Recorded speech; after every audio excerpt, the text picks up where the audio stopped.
Hello दोस्तों, कैसे हो? जय हिंद, जय महाराष्ट्र, जय भारत। देखिए, ये जो 12th स्टैंडर्ड और जेई एंड नीट के लिए कुछ टॉपिक लेकर आया हूं मैं। बहुत ही अच्छा और बहुत ही इंपॉर्टेंट टॉपिक है। ये दिख रहा है आपके सामने कि बहुत ही अजीब सा क्वेश्चन दिख रहा है, सॉल्व होगा नहीं होगा। इक्विवेलेंट रेजिस्टेंस फाइंड करना है हमें ए और बी के बीच में। ए और बी के बीच में इक्विवेलेंट रेजिस्टेंस फाइंड करना है। तो ये जो प्रॉब्लम है, ये सिमेट्री का प्रॉब्लम है, and this is mirror symmetry. Mirror symmetry, folding symmetry, ऐसे कुछ टाइप ऑफ सिमेट्रीज हैं। तो हम ये मिरर सिमेट्री फाइंड कर रहे हैं, पर हम कैसे पता करेंगे कि मिरर सिमेट्री होती क्या है? चलिए आइए सवाल में आते हैं, क्वेश्चन में आते हैं। उम्मीद है कि पूरा बोर्ड आपको दिख रहा है, देखते हैं। अब यहां पे अगर आप इस डायग्राम में देखो तो सब जगह आर आर आर, रेजिस्टेंस की वैल्यू सेम है, आर आर आर। हम एक काम करेंगे, हम एक लाइन ड्रॉ करेंगे, एक लाइन ड्रॉ करेंगे जिसके इस तरफ का और इस तरफ का हिस्सा एग्जैक्ट सेम होता है। अगर आप किसी मिरर के सामने खड़े हो जाते हो अपना चेहरा लेकर, तो जो आप मिरर के बाहर हो वैसा ही एक आप मिरर के अंदर होता है। तो हम यहां पर एक मिरर, एक स्ट्रेट लाइन ड्रॉ करेंगे जो उसको इक्वल दो टुकड़ों में डिवाइड करेगा। हम एक टुकड़ा सॉल्व करेंगे और सेम आंसर दूसरे का आना चाहिए। देखिए, मैंने एक लाइन ड्रॉ की है यहां से, ध्यान दीजिएगा सभी लोग। ये टॉपिक्स, ऐसे टाइप के क्वेश्चंस जरूर आते हैं जेई में, नीट में, है ना? तो इसे प्लीज अच्छे से देखिए। मैंने इस तरीके से एक लाइन सॉल्व की है। ये हलवा सवाल नहीं है, लेकिन इसको हलवा बनाएंगे, इसको मक्खन बनाएंगे। ध्यान से सुनना। देखिए, ये यहां से एक लाइन मैंने ड्रॉ कर दी है। मैंने क्या किया, इस रजिस्टर की बात करता हूं और इसकी, देखिए यहां बना रहा हूं। मैंने इसको आधा डिवाइड कर दिया। ये पहले आर था, पहले ये आर था, तो जो अब आधा आर है वो हो गया आर बाई टू, और इधर का आर हो गया आर बाई टू। क्या मैंने सही कहा? है ना? तो अब दोस्तों एक नया डायग्राम उसी को लेकर बनाएंगे, और मुझे उम्मीद है कि 10th और 11th से आपको रेजिस्टेंस इन सीरीज का और रेजिस्टेंस इन पैरेलल का फॉर्मूला आना चाहिए कि वो कैसे सॉल्व करते हैं। वो बताऊंगा तो वीडियो बड़ा हो जाएगा। चलिए, अब ये आधा करने के बाद हमारा डायग्राम कैसा बचा, देखिएगा, ध्यान दीजिएगा प्लीज सभी लोग। पूरा ध्यान आपको देना चाहिए।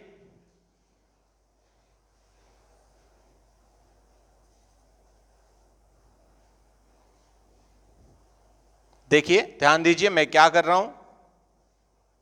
और ये इस तरफ जा रहा था, मैंने इसको आधा डिवाइड कर दिया और ये यहां जोड़ दिया। करेक्ट? ये ऊपर का पार्ट है, नीचे का भी हिस्सा एज इट इज।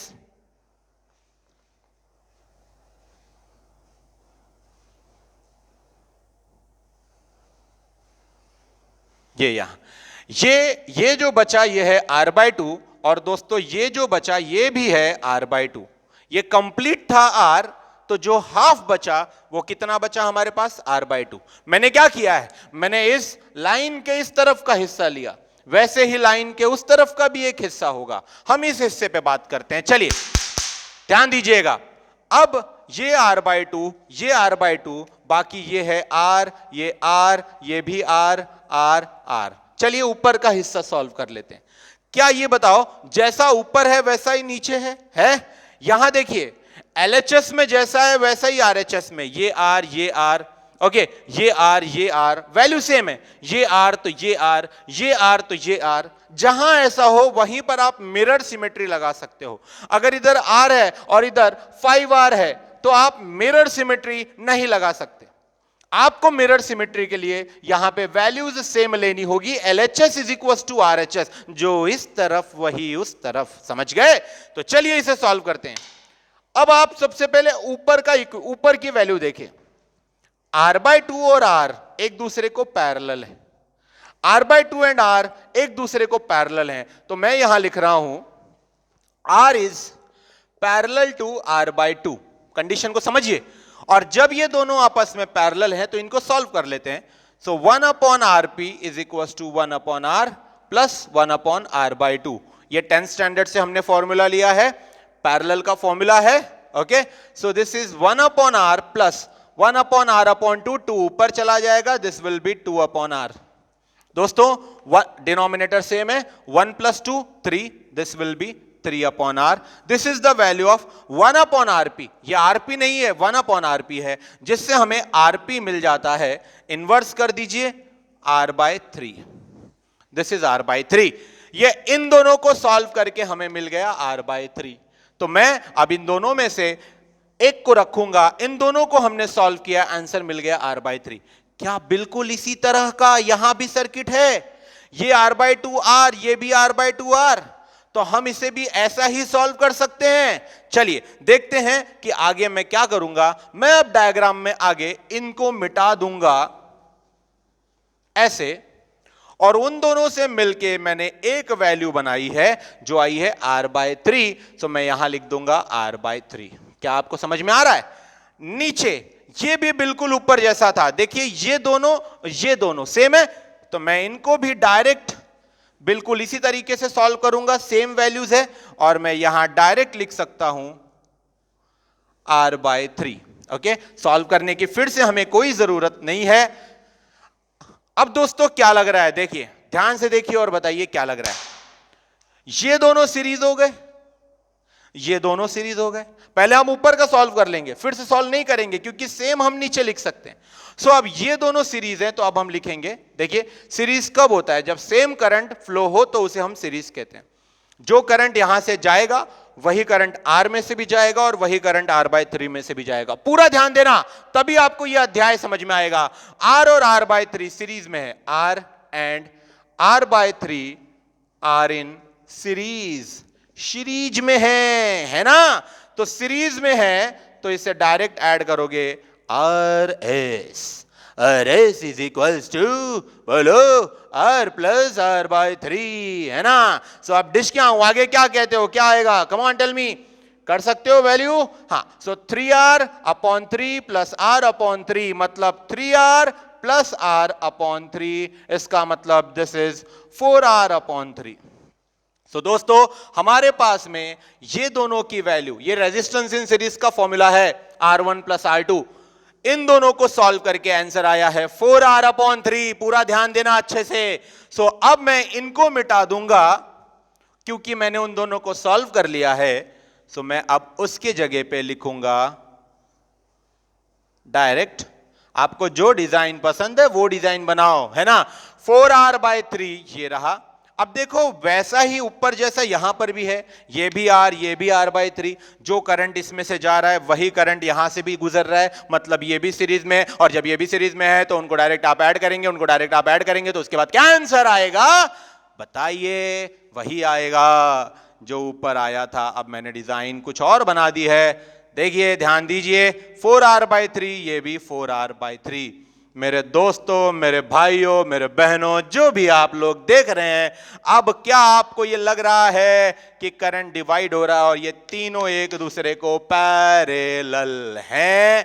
और याद रहे अभी मैं सिर्फ इस लाइन के इस तरफ का सॉल्व कर रहा हूं, उस तरफ का बचा है। क्या उस तरफ का सॉल्व करेंगे? अबे नहीं, जो आंसर इधर वही आंसर उधर, बस उसे सॉल्व करने की जरूरत नहीं है। सो अब ये तीन को हमें पैरेलल में सॉल्व करना है। तो चलो भक्तगणों तैयार हो जाओ, अगला अध्याय होने वाला है, लेकिन पहले इसे खत्म करते हैं। देखिए now 4r/3 comma r comma 4r/3 are in parallel या are parallel to each other. यह है पैरेलल की दो दंडियां, पैरेलल टू ईच अदर। देखो चलिए सॉल्व करते हैं। सो 1/rp इज इक्वल टू, बोलिए, 1 हाँ 4r/3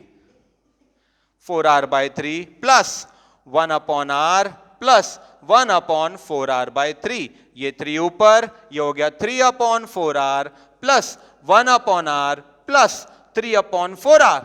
क्वेश्चन हार्ड दिख रहा था बट अब सॉल्व हो रहा है ना? सो अब देखिए इसे आप एलसीएम मेथड से सॉल्व कर सकते हैं। This will become 3/4r plus 4/4r plus 3/4r। Now आप इसे ऐड कर लीजिए, 3 और 4 और 3, ये हो गए 10, डिनोमिनेटर में 4, 10/4r। देख लीजिए अब आप इसे आप सिंप्लीफाई कर सकते हैं। This is the value of 1 upon RP. हमें 1 अपॉन आरपी नहीं, हमें आरपी चाहिए। So RP is equal to 4r upon 10। आप आगे चाहे तो सॉल्व कर सकते हैं। 2 जा 5 जा, दिस विल बी 2/5r। ये किसकी वैल्यू हो गई है? आरपी। तो हमारा जो फाइनल इक्विवेलेंट रेजिस्टेंस आया है, ये आधा सर्किट सॉल्व करके ये आया है 2/5r। अभी उधर का जो है, वहां का जो है, वो इसके एकदम इक्विवेलेंट है। वो भी कितना आएगा? 2/5r। एक मिनट ध्यान से देखिए, अभी प्रॉब्लम खत्म नहीं हुआ है। इसे पॉज करके पीछे जाके आप फिर से देख सकते हो। अगर आपको समझ में ना आए तो हमने इस तरफ का हाफ सॉल्व करके उसे एक बना दिया। कई अनेक मिलके बन गए एक। समझ गए? उन्होंने काटा रेजिस्टेंस इन सीरीज और पैरेलल का केक। तो ये देखिए, ये केक ही है, केक से कम थोड़ी है। तो ये एक जो हमें मिला है वो है 2/5r। अब बाकी सेम एज इट इज जो है उसे भी आप सॉल्व करेंगे, ऐसा ही सॉल्व करेंगे। इन दोनों को पैरेलल लेंगे, फिर सीरीज लेंगे, इन दोनों को पैरेलल लेंगे, फिर इन दोनों को पैरेलल लेंगे, फिर सीरीज लेंगे। क्योंकि ये जो बचा हुआ था ये भी तो r/2 है, ये भी बचा हुआ क्या है? r/2। सेम आंसर आएगा। चलिए, तो उसका भी आंसर क्या आएगा हमारे पास में? ये 2/5r, ये भी 2/5r। अब आपको क्या लग रहा है? ये है ए, ये है बी। ये देखो, ए और बी को, इतने बड़े केक को हमने कितने छोटे छोटे 2 पीसेस में बना के रख दिया है। अब यहां से जो करंट जाएगा, जो भी करंट जाएगा, वो इसमें से भी सेम जाएगा, इसमें से भी सेम जाएगा। मतलब अब ये आ गया है सीरीज में। करेक्ट? सो दोस्तों, इनको सीरीज में सॉल्व कर लेते हैं। और सीरीज में resistances in series is equals to the addition of all the equivalent resistances, individual resistances. This is 2/5r plus 2/5r। Okay, so क्या अब आप ये सॉल्व कर सकते हैं? डिनोमिनेटर सेम है, 2r plus 2r 4r। This is going to be 4r/5 resistance in series. The total value across A B is 4r/5। तो ये अध्याय समाप्त। बोलो ओम भट्ट स्वाहा। चलिए दोस्तों, तो जब आप एक डिशक्यों प्रॉब्लम सॉल्व कर चुके हो, तो अब इस डिशक्यों प्रॉब्लम को भी हम सॉल्व करेंगे। और उम्मीद करता हूं कि आपके पास अगर बुक्स हैं जेई की, तो उसमें चेक करिए, कुछ क्वेश्चंस ढूंढिए सिमेट्री के, जिनको आप उसी आधार पे सॉल्व कर सकते। देखिए इसको, ये जो मुजरिम आपके सामने है, इसे भी हम गिरफ्त में लाएंगे। क्या इसके दोनों तरफ अगर मैं कोई एक लाइन ड्रॉ करता हूं और दोनों तरफ सेम रेजिस्टेंसेस आते हैं?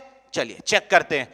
अगर मैं यहां से एक दीवार, अंबुजा सीमेंट से बनी हुई दीवार बनाता हूं, तो देखिए इस तरफ और उस तरफ, यहां आर, यहां आर, यहां आर, यहां आर, यहां आर, यहां भी आर था, यहां आर, यहां आर। जैसा लेफ्ट हैंड साइड वैसा ही राइट हैंड साइड। जब LHS RHS सेम हो तो मिरर सिमेट्री लगता है। मिरर सिमेट्री याद रहे। चलिए सॉल्व करते हैं। तो दोस्तों, हम एक तरफ का सॉल्व करेंगे, दूसरे तरफ तो सिमिलर है, अपने आप सॉल्व हो जाएगा। करेक्ट? चलिए देखते हैं।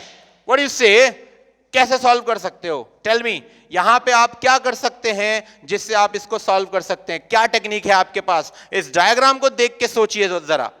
हम अगर इसको देखें तो हमारे पास ये हाफ बचेगा। करेक्ट? ठीक है, एक काम करो, चलिए इसमें से करंट भेजते हैं पहले।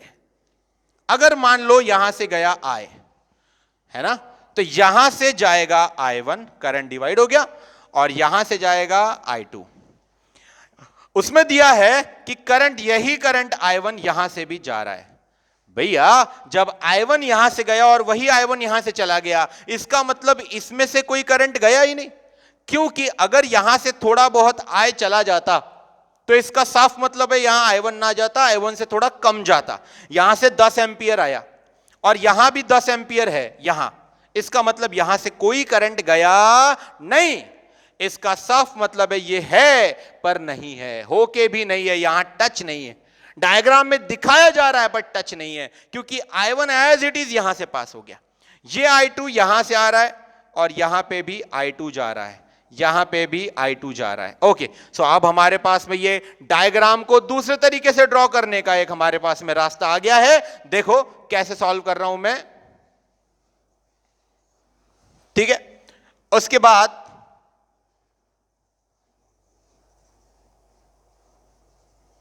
ओके, चलिए ध्यान दीजिए, और इन दोनों को जो यहां टच नहीं है मैं अलग से बना सकता हूं, ऐसे भी बना सकता हूं। देखिए क्योंकि वो वहां टच ही नहीं है, थोड़ा सा अच्छे से आर बना देता हूं, this is R, this is R. तो दोस्तों आप चाहो तो इसे घुमाने के बजाय एक सीधी लाइन भी बना सकते हो और इसे ऐसा बना सकते हो। ये रहा आपके सामने। चलिए अब आपका दिमाग क्या कहता है, ये और आर, ये आर और ये आर सीरीज में है सीरीज में, तो इन दोनों को डायरेक्ट सॉल्व कर सकते हो। आर एस क्या होगा बताओ, R S R1 plus R2 होता है। R1 कितना है, स्मॉल आर, R2 कितना है, small R, R plus R 2R, तो ये आ गया 2R। तो मैं इन दोनों के जगह एक ही रेजिस्टेंस लिख दूंगा जिसकी वैल्यू क्या होगी, 2R।